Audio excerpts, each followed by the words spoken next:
Bon, permettez-moi tout d'abord, si vous voulez prendre place. Ah, Philippe est ressorti. Je ne vais pas commencer sans lui, hein, ça c'est sûr.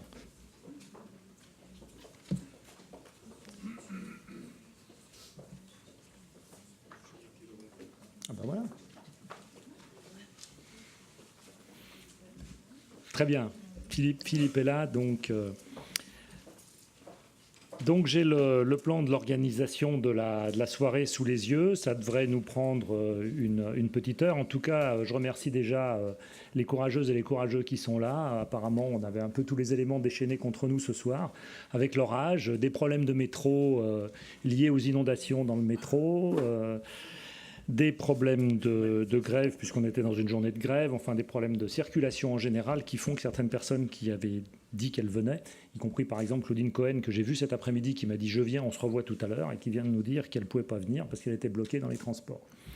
Bon, donc on ne va pas attendre plus, et je veux tout de suite introduire cette séance.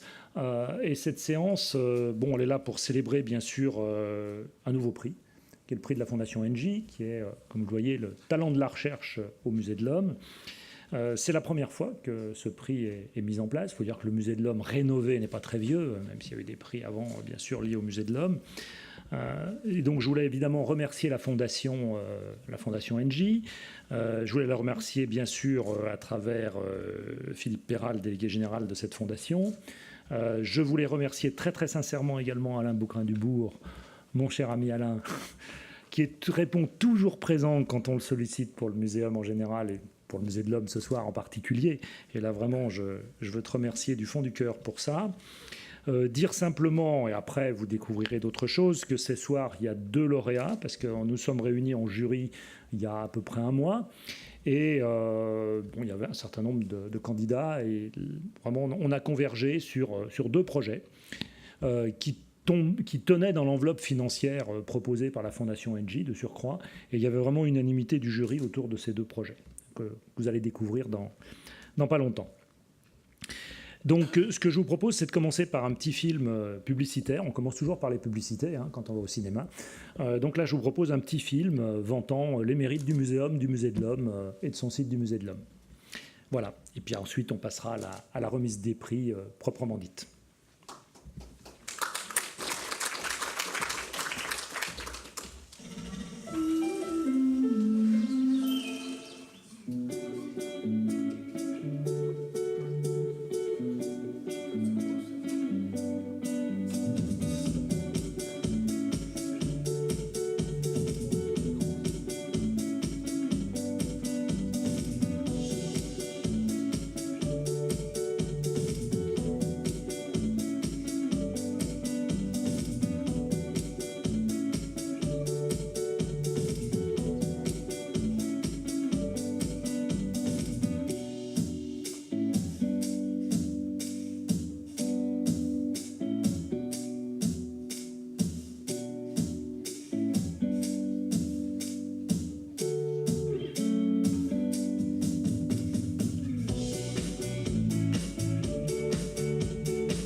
sommes-nous? D'où venons-nous? Où allons-nous? Les réponses aux grandes questions de l'humanité sont plus proches que vous ne le pensez. L'homme évolue, son musée aussi.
En tout cas, bon, vous voyez, petit film promotionnel, enfin différents films promotionnels autour de ce que nous sommes, de ce que nous faisons au Muséum de manière générale, de ce qui se fait aussi sur ce site du Musée de l'Homme de manière plus particulière. Merci en tout cas aux équipes qui ont réalisé tout ça.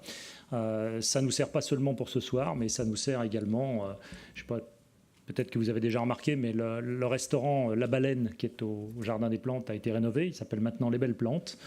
Il a été... l'affectataire a opté pour un changement de nom que nous avons accepté parce que la baleine, ça avait du sens quand on connaissait l'histoire vraiment du lieu et le fait qu'il y ait eu une baleine autrefois à cet endroit-là. Mais enfin, pour attirer du public, ce n'était pas forcément l'idéal. Il y a 2 écrans maintenant dans le restaurant et on peut présenter ce genre de film. On va en faire d'autres. Alors, je ne sais pas si on présentera Evelyne, Alain, Serge...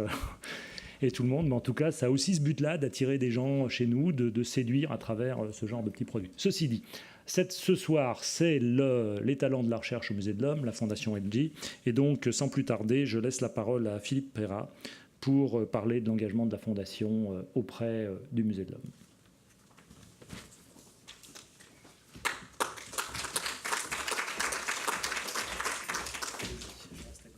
Merci Bruno.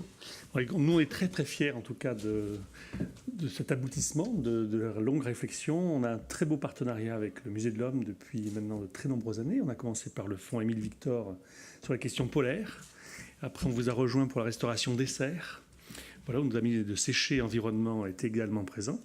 Donc on a restauré une autre. Et puis après, on a été avec vous sur Viginature, parce que c'est vraiment le rayonnement du muséum, parce que vous avez 15 000 observateurs de la biodiversité chaque année sur ce programme. Et puis après, on ne pouvait pas ne pas être présent avec vous sur la réouverture du Musée de l'Homme, dont je salue André Delpech, voilà, qui gère le site. On n'a plus de nouveaux sites à réouvrir, c'est dommage. Pas encore. Voilà, et il nous paraissait important, quand on a fait la réflexion avec vous, de mettre en valeur les 500 chercheurs en fait, qui sont derrière ces murs. On le voit dans le film, c'est toute la richesse humaine que vous avez, parce que souvent on a une image un peu de collection du muséum, et c'est un lieu d'abord de vie, de recherche, de rayonnement international, et vraiment ce dynamisme nous a bluffés. Et il nous paraissait important qu'on l'accompagne. C'est comme ça qu'on a créé ce prix ensemble, qu'on va tâcher de développer, de rendre un peu plus, peut-être mieux doté aussi, pour attirer les chercheurs, pourquoi pas. Voilà. Et puis c'est important parce que nous, au sein du conseil d'administration de la Fondation, vous avez 2 fervents supporters de grandes personnalités. Il y a Alain Bougrain-Dubourg, qui nous a récemment rejoint, en tout cas qui a un engagement très fort à nos côtés, ça, on en est très fiers. Et puis vous avez un historique, Gilles Boeuf, voilà, qui malgré son exil bordelais, maintenant sillonne le monde et puis est très attentif à ce que la Fondation accompagne, comme Alain, le muséum dans ses différents projets. Donc c'est pour ça aussi qu'on va ouvrir une nouvelle page avec vous, avec la ménagerie, donc sur toujours le volet biodiversité animale. Voilà, et puis, enfin, plutôt restauration, dirons-nous, voilà, du patrimoine du muséum, parce que ça aussi, il faut le faire. Ça, c'est important. Et je pense que si c'est un message à donner aux autres mécènes, c'est que voilà, il ne faut pas non plus se mettre que sur les effets de mode. Il faut aussi accompagner des établissements comme les vôtres, un peu sur leur urgence, qui puissent faire face un peu à tous les défis. Quand tu rappelais la restauration, le nouveau lieu de restaurant qu'il peut y avoir. Ça, c'est important, en tout cas, que nous, mécènes, il y ait une partie, en tout cas, de l'argent qui soit ciblée sur ces choses-là pour vous accompagner et puis pour vous aider. Voilà, donc c'est une aventure qui continue avec beaucoup de bonheur à vos côtés.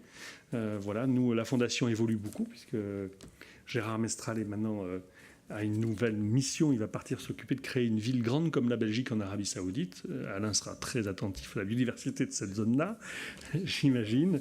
Voilà, donc la Fondation évolue, mais toujours avec une grande continuité. Et donc on sera toujours, en tout cas tant qu'on sera là, à vos côtés pour ce beau projet. Et puis moi je voulais dire que humblement, membre du jury, voilà, à tes côtés, à ceux d'Alain, vraiment on a vu de très beaux projets émerger. Moi j'ai vraiment été bluffé par ce que vous faites, par les recherches. J'ai appris plein de choses. Voilà, donc on a dû faire un choix parmi tous les projets qui nous étaient présentés, mais enfin tous, en tout cas, ont retenu notre attention et vraiment été une belle chose. Et puis je voudrais remercier les personnalités extérieures, notamment Sciences et Vie, qui étaient à nos côtés pour ce jury. Et beaucoup de gens ont pris, Sciences et Avenir, voilà, qui ont pris un temps libre, enfin un temps pas libre et précieux pour être avec nous. Voilà, donc en tout cas, là c'est la première étape de ce prix-là, et puis on va le faire monter en puissance ensemble et tâcher d'en assurer le rayonnement. Donc un peu c'est notre kick-off là aujourd'hui, malgré les événements déchaînés. Voilà, mais on a su les braver. En tout cas, merci Bruno de ce que tu fais aussi à la tête du muséum. Il faut bien voir que dans le mécénat, il y a souvent des histoires humaines, d'abord, de confiance et de choses qui sont co-construites ensemble. Et ça, c'est un grand bonheur de travailler avec toutes tes équipes. Ça, il faut le dire. Et puis Alain, c'est pareil, vraiment le travail qu'il fait avec la Fondation, finalement qu'on construit, de nouvelles initiatives se font, donc c'est très important. Voilà. Merci, en tout cas, merci à toutes et à tous d'être là. Merci Philippe. Cher Alain, je te laisse toute la place. Merci. C'est un moment important à l'heure où le ministère de la Transition écologique et solidaire lance son plan d'action en faveur de la biodiversité, à l'heure où Paris lance le pari de la biodiversité, et ailleurs, on a le sentiment que les consciences commencent à se remuer un peu vers ce vivant qui nous entoure. Et pour agir, on est dans l'urgence. Il faut des gens qui s'engagent, mais il faut avant tout des gens qui savent. Et là, on est vraiment dans la cathédrale du savoir, et de pouvoir aider des chercheurs davantage, ça va totalement dans le sens de cette résilience de la biodiversité, même si on se retourne en arrière, le plus souvent, singulièrement, dans les prix qui ont été retenus.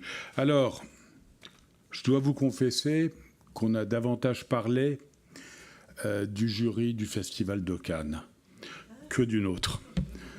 Et ça, c'est un peu désobligeant. Et c'est pour ça qu'il est temps, maintenant, de rappeler combien ce jury n'a pas démérité, à tel point, justement, que nous avons retenu 2 projets au lieu d'un, ce qui est quand même très bien. Et je trouve qu'il faut pérenniser cette idée de ne pas être d'accord. Donc, à chaque fois, de retenir 2 projets au lieu d'un, ça fera davantage de chercheurs qui bénéficieront de l'aide de la fondation d'entreprise Engie. Alors, le premier projet, baptisé Résiste, vise à documenter les résiliences climatiques et territoriales dans les sociétés des régions semi-arides et arides de la Tunisie depuis le néolithique, c'est-à-dire depuis l'âge de la pierre nouvelle, ce qui nous conduit à revisiter une histoire de près de 10 000 ans. Alors, 2 chercheurs du département Hommes et Environnement du Muséum national d'histoire naturelle se sont investis et s'investiront dans cette lourde tâche. Sabi Jawadi, qui est archéologue et palynologue. Angie, vous savez ce que c'est que le palynologue ? Voilà, j'étais sûr. C'est celui qui étudie les pollens d'hier et d'aujourd'hui, qui nous en disent long. Alors, il est également attaché temporaire d'enseignement et de recherche au Muséum national d'histoire naturelle. Et puis, Vincent Le Breton, bonjour, maître de conférence au Muséum... je vous en prie, rejoignez-moi. Maître de conférence au Muséum national d'histoire naturelle et spécialiste de l'environnement végétal de l'homme préhistorique. Faut tout pour faire un monde. Hein. Spécialiste de l'environnement végétal préhistorique.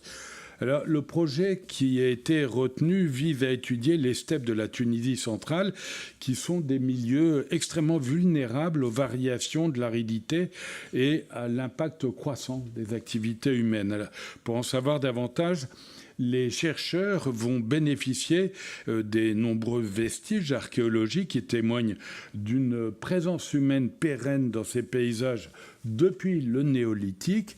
Et ces vestiges révèlent une adaptation pluriséculaire et une forte capacité de résilience des diverses sociétés face aux aléas climatiques. Cela dit, on constate aussi que les importants changements socio-économiques survenus notamment en Tunisie au XXe siècle ont accentué la dégradation des ressources environnementales et constituent une menace majeure, on peut le dire, pour ces modes traditionnels d'exploitation des territoires. Alors le projet Résiste permettra de faire le point sur la situation passée et actuelle.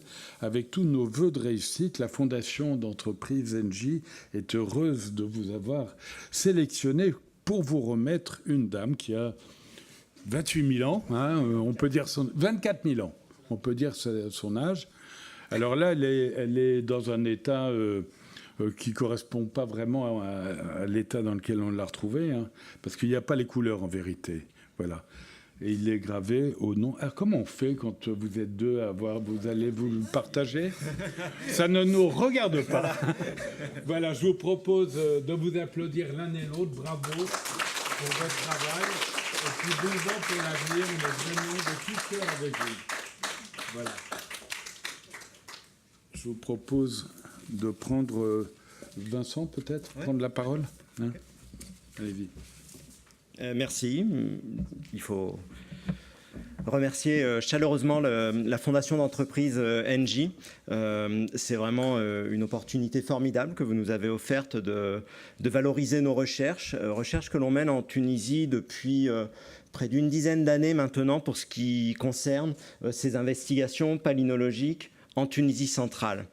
Donc en fait, à travers le projet que l'on va débuter dès à présent, dès 2018, le point central pour nous 2 qui sommes palynologues, cela va consister en l'étude d'une carotte sédimentaire dont on va extraire le pollen de manière à avoir une idée de la végétation qui était présente au cours de ces 10 derniers millénaires. Et puis on pourra suivre également les modifications, les transformations qui sont associées à la mise en place de l'aridité en Tunisie centrale et également associé à l'impact des activités humaines qui va croissant.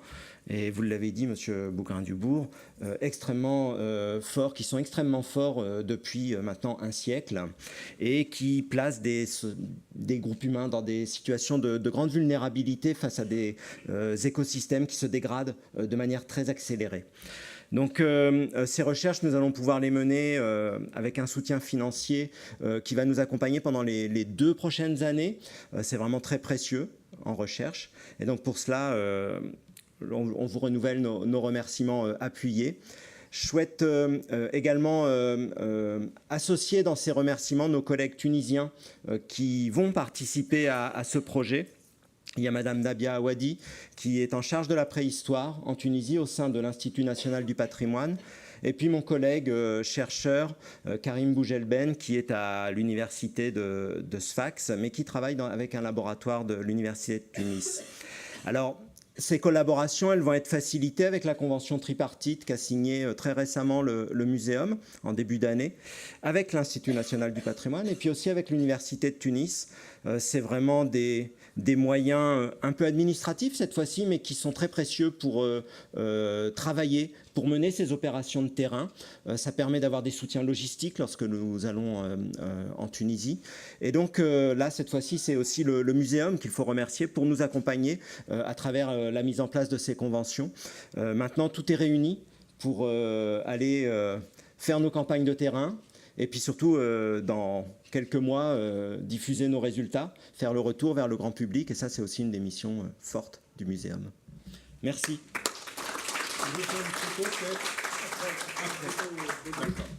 Merci. Bravo. En tout cas, l'enthousiasme dont vous faites preuve montre bien qu'on ne s'est pas trompé en vous retenant. Ça fait plaisir. Le deuxième projet a été baptisé VG Faso. Il s'agit en fait d'étudier la perte de la biodiversité, essentiellement végétale, au Burkina Faso. Là encore, ce sont des chercheurs du département Hommes et Environnement du Muséum national d'histoire naturelle qui s'investissent dans cette étude. Il y a Anne Fournier, notamment chargée de recherche au Muséum national d'histoire naturelle, mais également directrice de l'unité de recherche de l'IRD, aires protégées en Afrique de l'Ouest. Anne. Ah ben voilà, n'hésitez pas, venez me rejoindre. Et puis Manuel Valentin, on va lui demander de venir nous rejoindre sous vos applaudissements, évidemment. Manuel est anthropologue des objets matériels et historien des arts africains. Il est par ailleurs maître de conférences au Muséum national d'histoire naturelle. Alors tous deux vont donc s'investir dans le projet VG Faso qui vise à étudier les conséquences culturelles de la perte de la biodiversité végétale durant ces 50 dernières années au Burkina Faso. Et là, vous avez un projet mais passionnant de conjuguer la culture et la biodiversité. Cette période qui nous renvoie notamment aux années 70, où le Burkina Faso va être frappé par terrible sécheresse climatique. Et puis elle invite également à analyser l'extension des zones cultivées sous la pression des réfugiés climatiques venus du Nord, ce qui conduit les paysages de savane du centre et de l'ouest du pays à se transformer. Une multitude de plantes va se raréfier, voire disparaître. Or, elles sont pour de nombreuses sociétés, les fading, les sémés. Il y en a une troisième, je ne l'ai pas mis, j'arrive pas à la prononcer. Les boabins, voilà. Et d'autres. Voilà, des supports essentiels de leur culture puisqu'elles servent à confectionner des masques. C'est quand même fabuleux. Là, on est vraiment dans le concret. On l'était également en Tunisie, évidemment. Alors, avant de vous laisser la parole, chère Anne Fournier, je suis heureux de vous remettre ce prix, ainsi qu'à Manuel Valentin, au nom de la fondation d'entreprise NJ. Vraiment, avec tous nos vœux de succès et notre profonde admiration. Bravo. Merci.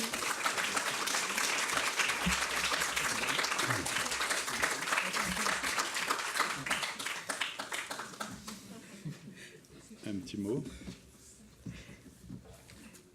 Alors merci à tous d'être là ce soir.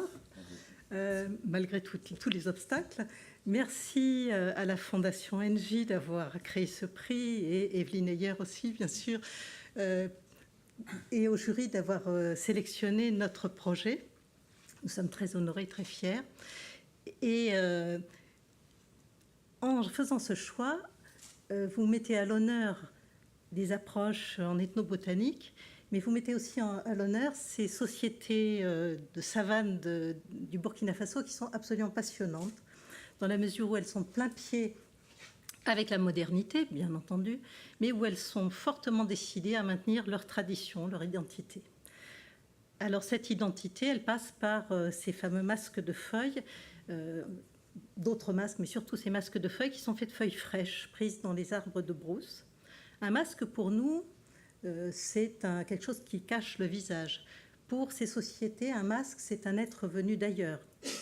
L'ailleurs de la brousse, nourricière et dangereuse, pleine de forces invisibles. Et l'ailleurs, c'est aussi le temps d'avant l'humanité actuelle, les temps mythiques. Donc c'est de cela qu'il s'agit. On est dans du sérieux, du rituel. Et en même temps, vous allez voir, on a apporté quelques images pour vous les présenter en action, ces masques. Ça n'exclut absolument pas le plaisir et l'amusement. Et donc, ces sociétés sont là, dans la modernité, à essayer de trouver leur place et leur voie dans cet avenir qui n'est pas si facile face à toutes ces contraintes.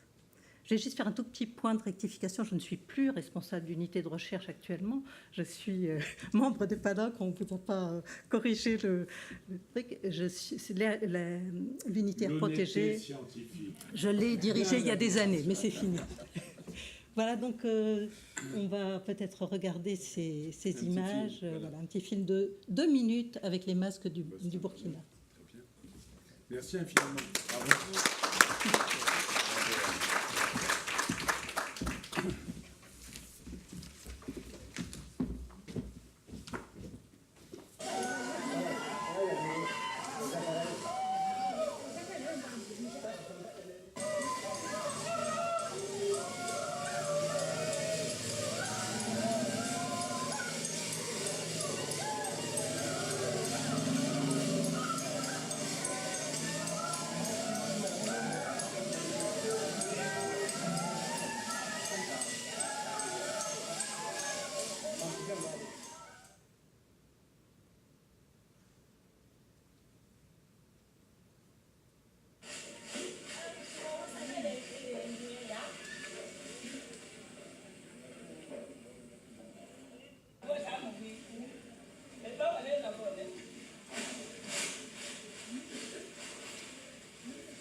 Merci à tout le monde. Et donc, je vous invite à prendre un verre tous ensemble pour célébrer ce double prix NJ de cette année. Ah oui, il y a une photo avant.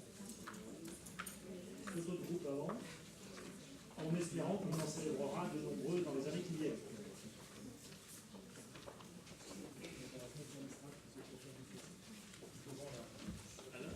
Voilà.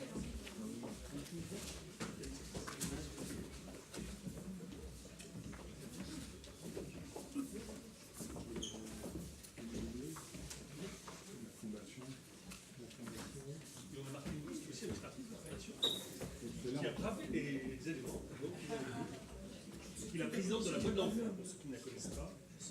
La commission des droits de l'homme. Donc, il y a un engagement très fort pour le monde.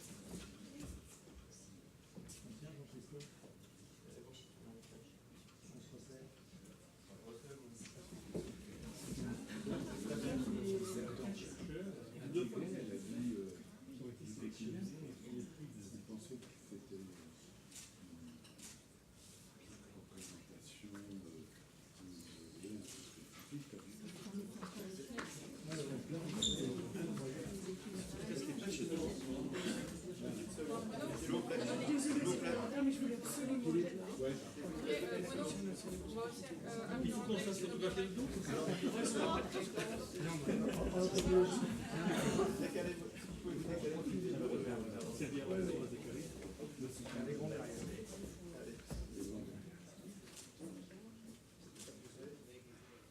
Chez vous parce qu'on rentre le ventre, donc Il y a des efforts secteurs. On aurait pu mettre les masques de feu. c'est bon. Merci, bravo.